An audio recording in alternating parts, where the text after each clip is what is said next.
Hello दोस्तों, स्वागत है आपका मेरे YouTube चैनल परीक्षा प्लान में। तो जैसा कि आप लोगों को पता है कि हिस्ट्री को NCERT से पढ़ रहे हैं, तो क्लास 6 की बुक का सेकंड चैप्टर है आखेट, खाद्य संग्रह से भोजन उत्पादन तक। आखेट यानी शिकार, शिकार के बाद भोजन का एकत्रण करना, उसके बाद भोजन के उत्पादन तक के बारे में पढ़ेंगे। तो चलिए वीडियो को शुरू करते हैं। यदि आप चैनल पर नए हैं तो चैनल को सब्सक्राइब कर लीजिए। लिखा है तुषार की रेल यात्रा।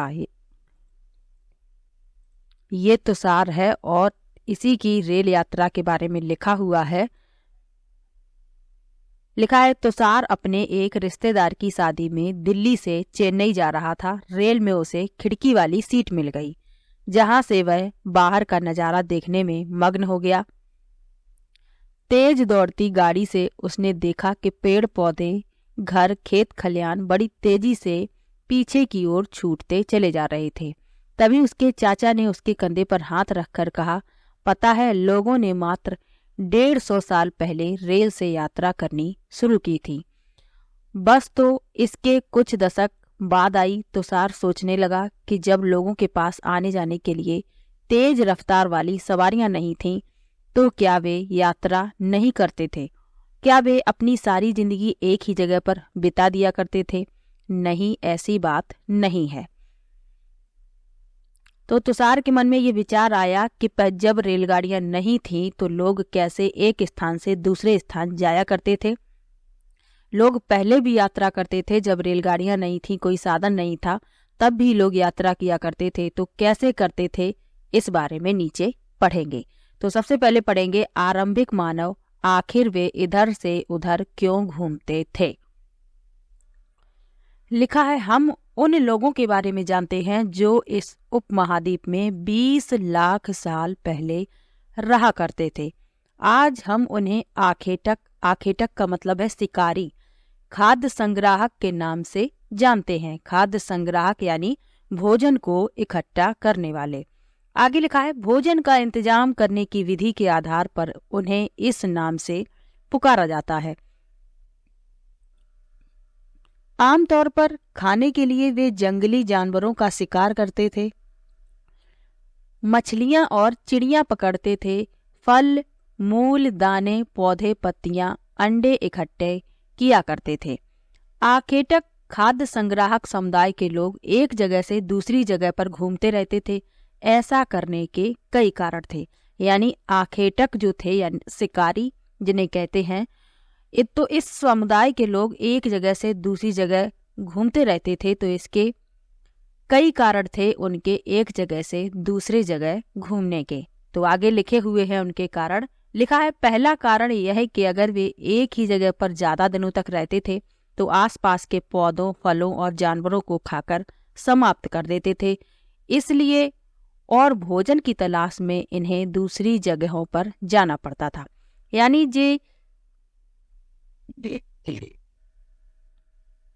तो इनका एक जगह से दूसरी जगह जाने का मुख्य कारण तो यही था कि यदि ये एक ही जगह पर रहते थे तो वहां पर जो खाने पीने की वस्तुएं होती थीं, जानवर, पेड़ पौधे, फल, तो ये उन्हें खाकर समाप्त कर देते थे। तो इसीलिए इन्हें भोजन की तलाश में दूसरी जगहों पर जाना पड़ता था। तो इनका एक मुख्य कारण तो यही था, दूसरी जगह पर जाने का। दूसरा लिखा हुआ है कि जानवर अपने शिकार के लिए या फिर हिरन और मवेशी अपना चारा ढूंढने के लिए एक जगह से दूसरी जगह जाया करते हैं। इसीलिए इन जानवरों का शिकार करने वाले लोग भी इनके पीछे पीछे जाया करते होंगे। तो ये आखेटक थे, शिकारी थे, तो ये जानवरों का शिकार करने के लिए भी एक जगह से दूसरी जगह पर जाया करते थे। तीसरा कारण लिखा हुआ है, तीसरा कारण यह है कि पेड़ों और पौधों में फल फूल अलग अलग मौसम में आते हैं। इसीलिए लोग उनकी तलाश में उपयुक्त मौसम के अनुसार अन्य इलाकों में घूमते होंगे। यानी प्रत्येक पेड़ पौधों के फूल और फल आने का समय अलग अलग होता है, तो ये उपयुक्त मौसम की तलाश में भी एक जगह से दूसरी जगह जाते होंगे। चौथा कारण लिखा है कि बिना पानी के किसी भी प्राणी या पेड़ पौधे का जीवित रहना संभव नहीं होता और पानी झीलों, झरनों तथा नदियों में ही मिलता है। यद्यपि कई नदियां और झीलों का पानी कभी नहीं सूखता, कुछ झीलों और नदियों में पानी बारिश के बाद ही मिल पाता है। इसीलिए ऐसी झीलों और नदियों के किनारे बसे लोग सूखे मौसम में पानी की तलाश में इधर उधर चले जाते होंगे। यानी कि कुछ नदियां तो ऐसी होती हैं जिनमें पूरे वर्ष भर पानी रहता है, लेकिन कुछ बरसाती नदियां होती हैं जिनमें सिर्फ बरसात के समय ही पानी रहता है। अब जो लोग बरसाती नदियों के किनारे रहते होंगे, तो जब बरसात खत्म हो जाती है उसके थोड़े समय बाद उन नदियों का पानी भी सूख जाता है, तो लोग पानी की तलाश में भी एक स्थान से दूसरे स्थान पर जाते होंगे। अब लिखा है आरंभिक मानव के बारे में जानकारी कैसे मिलती है। तो लिखा है पुरातत्वविदों को कुछ ऐसी वस्तुएं मिली जिनका निर्माण और उपयोग आखेटक खाद्य संग्राहक किया करते थे। यह संभव है कि लोगों ने अपने काम के लिए पत्थरों, लकड़ियों और हड्डियों के औजार बनाए हों। इनमें से पत्थरों के औजार आज भी बचे हैं। तो लोगों ने अपने काम करने के लिए लकड़ियों के, पत्थरों के और हड्डियों के औजार बनाए होंगे, जिनमें से पत्थरों के औजार आज भी बचे हुए रखे हैं। आगे लिखा है इनमें से कुछ औजारों का उपयोग फल फूल काटने, हड्डियां, तो कुछ औजार ऐसे थे जिनका उपयोग फल फूल को काटने के लिए किया जाता था, हड्डियों और मांस को काटने के लिए किया जाता था, पेड़ों की छाल निकालने के लिए किया जाता था और कुछ का उपयोग जानवरों की खाल को उतारने के लिए किया जाता था। आगे लिखा है कुछ के साथ हड्डियों या लकड़ियों के मुट्ठे लगाकर भाले और बाण जैसे हथियार बनाए जाते थे। कुछ औजारों से लकड़ियां काटी जाती थी। लकड़ियों का उपयोग ईंधन के साथ साथ झोपड़ियां और औजार बनाने के लिए भी किया जाता था। यानी जो हथियार उस समय में बनाए गए तो उनमें कुछ के साथ हड्डियों के मुट्ठे लगे थे और कुछ के साथ लकड़ियों के मुट्ठे लगे थे। कुछ औजारों से लकड़ियां काटी जाती थी और लकड़ियों का उपयोग सिर्फ ईंधन के लिए ही नहीं बल्कि झोपड़ियों को बनाने के लिए और औजार बनाने में भी किया जाता था। यहाँ आप इस चित्र में पत्थर के औजारों का उपयोग लिखा हुआ है, तो आप इन औजारों को देख सकते हैं चित्र में। इस वाले चित्र में जो औजार छपा हुआ है तो इसमें लिखा है जानवरों की खाल से बने वस्त्रों को सिलने के लिए। यानी ये जो औजार है इसका उपयोग किया जाता था जानवरों की खाल से जो वस्त्र बनाए जाते थे उनको सिलने के लिए। और ये जो औजार है तो इसका उपयोग किया जाता था इंसान के खाने योग्य जड़ों को खोदने के लिए। तो इंसान जो जड़ें खाते थे तो इस तरीके से औजार उनका होता था और वो इसी से उन जड़ों को खोद लिया करते थे। अब लिखा है रहने की जगह निर्धारित करना। लिखा है मानचित्र 2 को देखो। लाल त्रिकोण वाले स्थान वे पुरा स्थल हैं जहां पर आखेटक खाद्य संग्राहकों के होने के प्रमाण मिले हैं। इसके अलावा भी और कई स्थान पर आखेटक खाद्य संग्राहक रहते थे। मानचित्र में सिर्फ कुछ गिने चुने स्थान ही चिन्हित किए गए हैं। कई पुरा स्थल और झीलों के किनारे पाए गए हैं। कई पुरा स्थल नदियों और झीलों के किनारे पाए गए हैं। तो जो लाल त्रिकोण वाले निशान बताए गए हैं ये आप देख सकते हैं। यहाँ पर आखेटक खाद्य संग्राहकों के प्रमाण मिले हुए हैं, रहने के प्रमाण मिले हुए हैं। तो कौन कौन सी जगह है? कुरनूल गुफाएं, हुंसगी, भीमबेटका, तो ये सभी जो है पुरा पाषाणिक स्थल हैं, यहाँ संकेत में लिखा हुआ है। आगे लिखा है चूंकि पत्थर के उपकरण बहुत महत्वपूर्ण थे इसलिए लोग ऐसी जगह ढूंढते रहते थे जहां अच्छे पत्थर मिल सकें। अब यहाँ पर भीमबेटका के बारे में लिखा हुआ है तो इसके बारे में पढ़ लीजिए। प्रश्न पूछा जाता है कि भीमबेटका की गुफाएं कहाँ पर हैं? तो ये मध्य प्रदेश में है। लिखा हुआ है इस पुरास्थल पर गुफाएं व कंदराएं मिली हैं। लोग इन गुफाओं में इसलिए रहते थे क्योंकि यहाँ उन्हें बारिश, धूप और हवाओं से राहत मिलती थी। ये गुफाएं नर्मदा घाटी के पास हैं। क्या तुम बता सकते हो कि रहने के लिए लोगों ने यह जगह क्यों चुनी होगी? तो ये है भीमबेटका की गुफाओं का यहाँ ये चित्र छपा हुआ है। अब यहाँ पर शैल चित्रकला के बारे में और लिखा हुआ है। जो भी ये महत्वपूर्ण तथ्य बीच बीच में लिखे रहते हैं, इनको इसलिए पढ़ते चल रहे हैं क्योंकि इनसे प्रश्न पूछे जाते हैं। तो इसमें लिखा है कि जिन गुफाओं में लोग रहते थे उनमें से कुछ की दीवारों पर चित्र मिले हैं। इनमें से कुछ सुंदर उदाहरण मध्य प्रदेश और दक्षिणी उत्तर प्रदेश की गुफाओं से मिले चित्र हैं। इनमें जंगली जानवरों का बड़ी कुशलता से सजीव चित्रण किया गया है। पुरास्थल किसे कहते हैं? पुरास्थल के बारे में भी लिखा है। पुरास्थल उस स्थान को कहते हैं जहां औजार, बर्तन और इमारतों जैसी वस्तुओं के अवशेष मिलते हैं। ऐसी वस्तुओं का निर्माण लोगों ने अपने काम के लिए किया था और बाद में वे उन्हें वहीं छोड़ गए। ये जमीन के ऊपर, अंदर, कभी कभी समुद्र और नदी के तल में भी पाए जाते हैं। इन पुरास्थलों के बारे में आपको अगले अध्यायों में बताया जाएगा। अब पढ़ेंगे आग की खोज। तो आग की खोज कैसे हुई इसके बारे में लिखा है। मानचित्र 2 में कुरनूल गुफा ढूंढो, यहाँ राख के अवशेष मिले हैं। इसका मतलब यह है कि आरंभिक लोग आग जलाना सीख गए थे। आग का इस्तेमाल कई कार्यों के लिए किया गया होगा, जैसे कि प्रकाश के लिए, मांस भूनने के लिए और खतरनाक जानवरों को दूर भगाने के लिए। तो जो कुरनूल की गुफा है उसमें राख के अवशेष मिले हैं। तो ये अनुमान लगाया गया कि आरंभिक जो लोग थे उन्होंने आग को जलाना सीख लिया था और आग का इस्तेमाल वे प्रकाश के लिए, मांस भूनने के लिए और खतरनाक जानवरों को दूर भगाने के लिए किया करते थे, क्योंकि जो जानवर होते हैं वो आग से डरते हैं और आग के पास नहीं आते हैं। नाम और तिथियों के बारे में तो इसको भी पढ़ना आवश्यक है, तो चलिए पढ़ लेते हैं।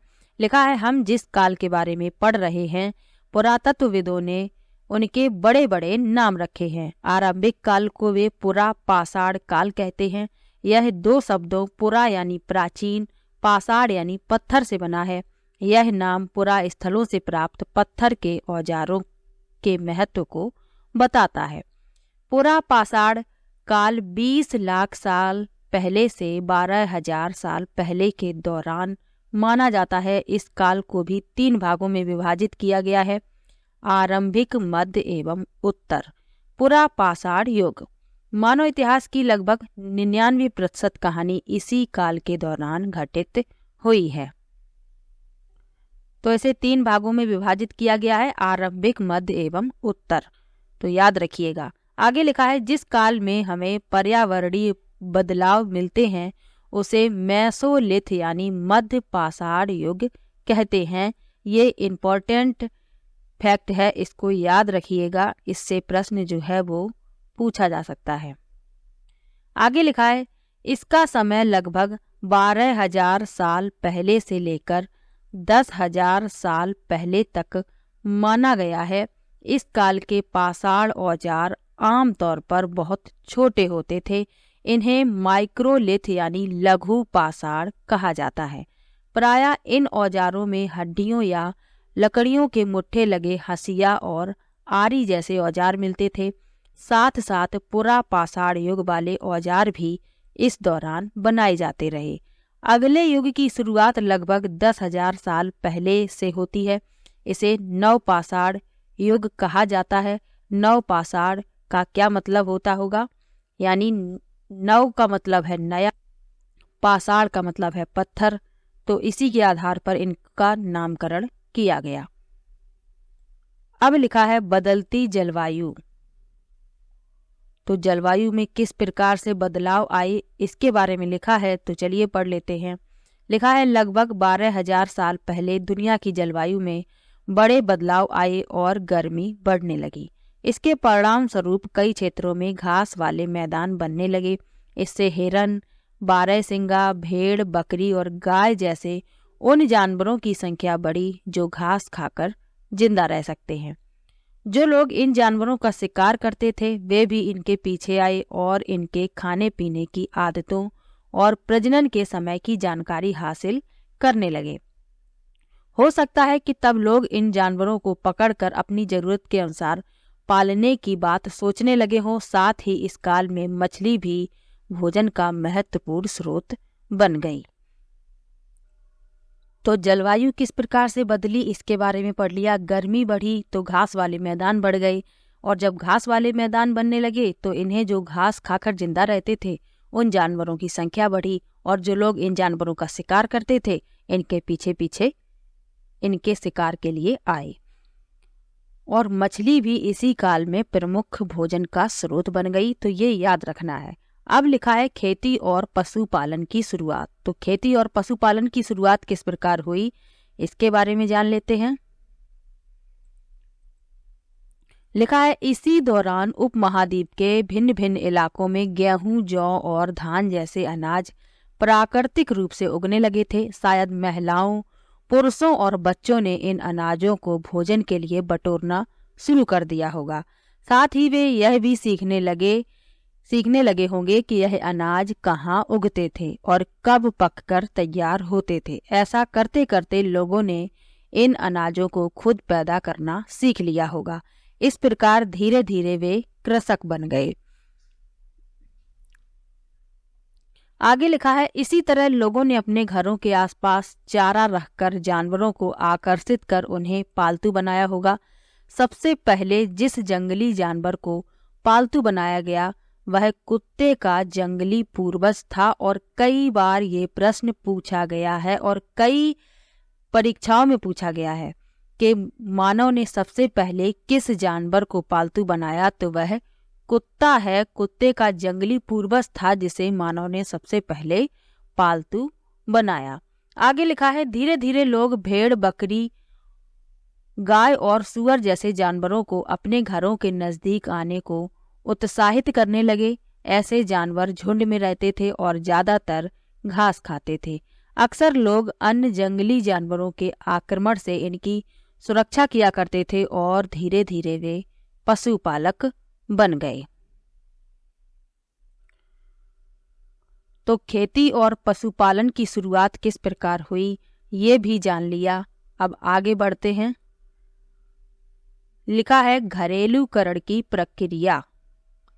तो जो भी यहाँ पर बीच बीच में लिखा हुआ है इनको पढ़ना आवश्यक है क्योंकि इनसे प्रश्न बन जाते हैं, इसलिए इनको पढ़ते चल रहे हैं। लिखा है घरेलूकरण की प्रक्रिया लोगों द्वारा पौधे उगाने और जानवरों की देखभाल करने को घरेलूकरण की प्रक्रिया का नाम दिया गया। अपनाए गए ये पौधे तथा जानवर अक्सर जंगली पौधों तथा जानवरों से भिन्न होते हैं। इसकी वजह यह है कि इस प्रक्रिया के तहत अपनाए गए पौधों या जानवरों का लोग चयन करते हैं। उदाहरण के तौर पर लोग उन्हीं पौधों तथा जानवरों का चयन करते हैं जिनके बीमार होने की संभावना कम हो। यही नहीं, लोग उन्हीं पौधों को चुनते हैं जिनसे बड़े दाने वाले अनाज पैदा होते हैं, साथ ही जिनकी मजबूत डंठलें अनाज के पके दानों के भार को संभाल सकें। ऐसे पौधों के बीजों को संभाल कर रखा जाता है ताकि फिर से उगाने के लिए उनके गुण सुरक्षित रह सकें। उन्हीं जानवरों को आगे प्रजनन के लिए चुना जाता है जो आमतौर पर अहिंसक होते हैं। इसलिए हम देखते हैं कि पाले गए जानवर कृषि के लिए अपनाए गए पौधे जंगली जानवरों तथा पौधों से धीरे धीरे भिन्न होते गए। मिसाल के तौर पर जंगली जानवरों की तुलना में पालतू जानवरों के दांत और सींग छोटे होते हैं।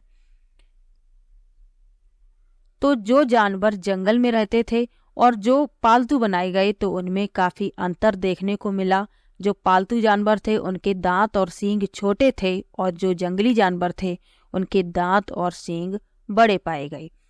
आगे लिखा है यह प्रक्रिया पूरी दुनिया में धीरे धीरे चलती रही। यह करीब 12,000 साल पहले शुरू हुई। वास्तव में आज हम जो भोजन करते हैं वो इसी प्रक्रिया की वजह से है। कृषि के लिए अपनाई गई सबसे प्राचीन फसलों में गेहूं तथा जौ आते हैं। तो याद रखना है कि सबसे प्राचीन फसलों में गेहूं और जौ आते हैं। इनका नाम आप लोगों को याद रखना है। उसी तरह सबसे पहले पालतू बनाए गए जानवरों में कुत्ते के बाद भेड़ बकरी आते हैं। तो कुत्ते को याद रखना है कि सबसे पहले मानव ने किस जानवर को पालतू बनाया था, तो वह है कुत्ता। उसके बाद भेड़, फिर बकरी। अब लिखा है एक नवीन जीवन शैली। तो नवीन जीवन शैली के बारे में लिखा है, तो चलिए इसको पढ़ते हैं। लिखा है तुम किसी पौधे के बीज को बो कर देखो, तुम पाओगे कि इसे विकसित होने में कुछ वक्त लगता है। इसमें कुछ दिन, महीने या फिर साल तक लग सकता है। इसलिए जब लोग पौधे उगाने लगे तो उनकी देखभाल के लिए उन्हें एक ही जगह पर लंबे समय तक रहना पड़ा था। बीज बोने से लेकर फसलों के पकने, पौधों की सिंचाई करने, खरपतवार हटाने, जानवरों और चिड़ियों से उनकी सुरक्षा करने जैसे बहुत से काम शामिल थे। कटाई के बाद अनाज का उपयोग बहुत संभाल कर करना पड़ता। अनाज को भोजन और बीज दोनों ही रूपों में बचा कर रखना आवश्यक था, इसलिए लोगों ने इसके भंडारण की बात सोची। बहुत से इलाकों में लोगों ने मिट्टी के बड़े बड़े बर्तन बनाए, टोकरियां बुनी या फिर जमीन में गड्ढा खोदा, क्योंकि उसी फसल को दोबारा उगाने के लिए बीजों की आवश्यकता होती है। तो बीजों को सुरक्षित रखने के लिए लोगों ने मिट्टी के बड़े बड़े बर्तन बनाए, टोकरियां बुनी और कुछ लोगों ने जमीन में गड्ढा खोदकर उन्हें सुरक्षित रखा। अब लिखा है जानवर चलते फिरते खाद्य भंडार। लिखा है जानवर बच्चे देते हैं जिससे उनकी संख्या बढ़ती है। अगर जानवरों की देखभाल की जाए तो उनकी संख्या तो बढ़ती ही है, साथ ही उनसे दूध भी प्राप्त हो सकता है, जो भोजन का एक अच्छा स्रोत है। यही नहीं, जानवरों से हमें मांस भी मिलता है। दूसरे शब्दों में पशुपालन भोजन के भंडारण का एक तरीका है। तो जानवरों को पालना लाभदायक है क्योंकि उनसे भोजन का एक अच्छा स्रोत भी प्राप्त होता है, दूध प्राप्त होता है और उनसे मांस भी मिलता है। आगे लिखा है आओ आरंभिक कृषकों और पशुपालकों के बारे में पता करें।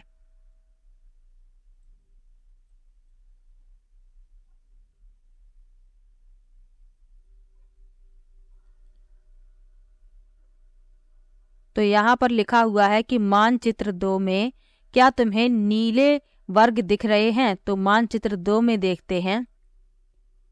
तो इन नीले वर्गों की बात हो रही है, ये इन्हीं के बारे में बताया गया है। तो चलिए पढ़ते हैं। इनमें से प्रत्येक बिंदु उस जगह को दर्शाता है जहां पुरातत्वविदों को शुरुआती कृषकों और पशुपालकों के होने के साक्ष्य मिले हैं।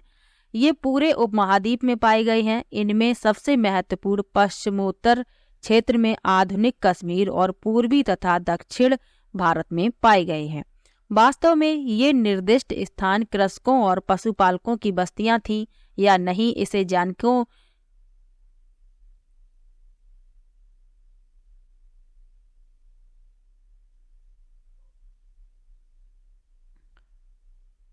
जांचने के लिए वैज्ञानिक खुदाई में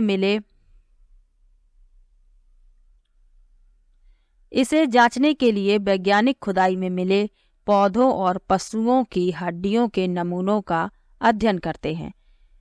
इनमें से सबसे रोचक जले हुए अनाज के दानों के अवशेष हैं। ऐसा लगता है कि ये गलती से या फिर जानबूझकर जलाए गए होंगे। वैज्ञानिक इन अनाजों के दानों की पहचान कर सकते हैं। इस तरह हमें पता चलता है कि इस उपमहाद्वीप में विभिन्न भागों में बहुत सारी फसलें उगाई जाती रही होंगी। वैज्ञानिक विभिन्न जानवरों की हड्डियों की भी पहचान कर सकते हैं। तो वैज्ञानिकों को खुदाई में कुछ अवशेष मिले हैं, पौधों के अवशेष मिले हैं, पशुओं की हड्डियां मिली हुई हैं और जले हुए अनाज मिले हैं। तो इनसे अनुमान लगाया जाता है कि उस समय लोग अनाजों को भी उगाते थे, कृषि करते थे और पशुओं को भी पालते थे।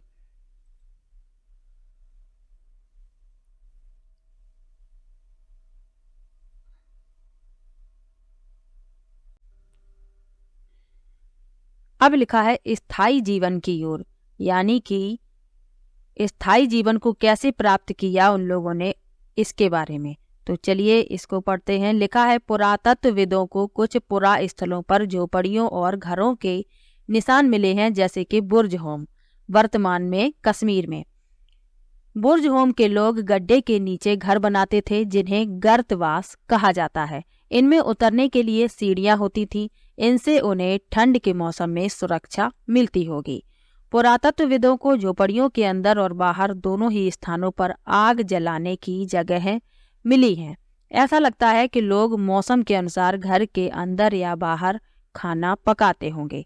बहुत सारी जगहों से पत्थर के औजार भी मिले हैं। इनमें से कई ऐसे हैं जो पुरापाषाण युगीन उपकरणों से भिन्न है, इसीलिए इन्हें नवपाषाण युग का माना गया है। इनमें से वे औजार भी हैं जिनकी धार को और अधिक पैना करने के लिए उन पर पॉलिश चढ़ाई जाती थी। ओखली और मूसल का प्रयोग अनाज तथा वनस्पतियों से प्राप्त अन्य चीजों को पीसने के लिए किया जाता था। आज हजारों साल बाद भी ओखली और मूसल का प्रयोग अनाज पीसने के लिए किया जाता है। उसी तरह प्राचीन प्रस्तर युगीन औजारों का निर्माण और प्रयोग लगातार होता रहा। कुछ औजार हड्डियों से भी बनाए जाते थे। यहाँ आप देख सकते हैं नवपाषाण काल के ये कुछ उपकरण यहाँ पर छपे हुए हैं। ये आगे लिखा है नवपाषाण युग के पुरा स्थलों से कई प्रकार के मिट्टी के बर्तन मिले हैं। ये इस तरीके से मिट्टी के बर्तन भी मिले हैं वैज्ञानिकों को।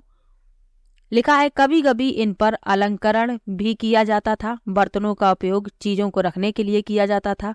धीरे धीरे लोग बर्तनों का प्रयोग खाना बनाने के लिए भी करने लगे। चावल, गेहूं तथा दलहन जैसे अनाज अब आहार का महत्वपूर्ण हिस्सा बन गए थे। इसके साथ साथ अब लोग कपड़े भी बुनने लगे थे। इसके लिए कपास जैसे आवश्यक पौधे उगाए जा सकते थे। क्या ये परिवर्तन हर जगह एक साथ ही आए होंगे? ऐसी बात नहीं है। एक तरफ जहाँ कई जगहों पर स्त्री पुरुष और भोजन संग्रह करने का काम करते थे, वहीं अन्य लोगों ने हजारों साल के दरमियान धीरे धीरे खेती और पशुपालन को अपना लिया। बहुत जगह लोग मौसम के मुताबिक बदल बदल कर अपनी जीविका चलाया करते थे। तो परिवर्तन एक साथ नहीं आया, धीरे धीरे परिवर्तन आया। तो पुरातत्वविदों को बुर्ज होम में झोपड़ियों के अवशेष मिले हैं, ये बात भी याद रखना है। बुर्ज होम वर्तमान में कश्मीर में। अब लिखा है मेहरगढ़ में जीवन मृत्यु।